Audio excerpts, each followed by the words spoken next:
माँ की बारगाह में नज़्म पढ़ता हूँ, तैयार है? माँ बाप से मोहब्बत करने वाले कितने हैं?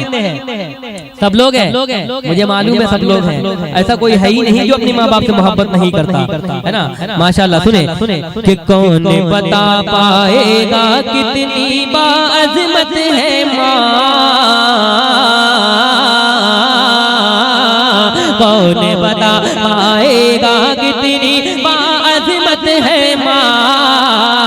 अरे बाप है जन्नत का दरवाजा और जन्नत है माँ, बाप है जन्नत का दरवाजा और जन्नत है माँ। कौन बता पाएगा कितनी बाअज़मत है माँ, बाप है रहमत का दरवाजा और जन्नत है माँ।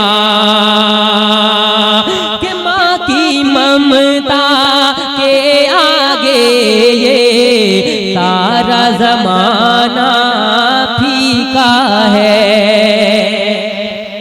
अगर कोई बड़ा भी कामयाब होता है तो माँ की दुआएं होती हैं, कोई बच्चा भी कामयाब होता है तो माँ की दुआएं होती हैं। जो भी कामयाब हो, माँ की दुआ ना हो तो कोई कामयाब नहीं हो सकता। सुन लीजिए, एक शेर में पेश करता हूँ, मोहब्बत से कहते हैं सुभान अल्लाह, और मोहब्बत से कहते हैं सुभान अल्लाह। कि माँ की ममता के आगे ये सारा ज़माना फीका है।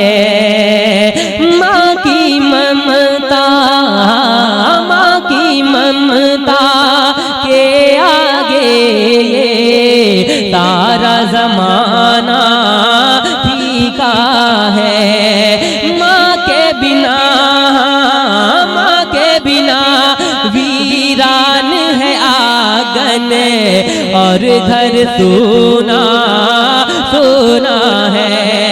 माँ के बिना वीरान है आंगन और घर सूना सूना है। कि कोई न खोना चाहे जिसका, कोई न खोना चाहे जिसको, कोई न खोना चाहे जिसको, वो दौलत है माँ। बाप है रहमत का दरवाजा और जन्नत है माँ, बाप है रहमत का दरवाजा और जन्नत है माँ। आखिरी शेर पेश कर रहा हूँ, मुलाज़ा करें।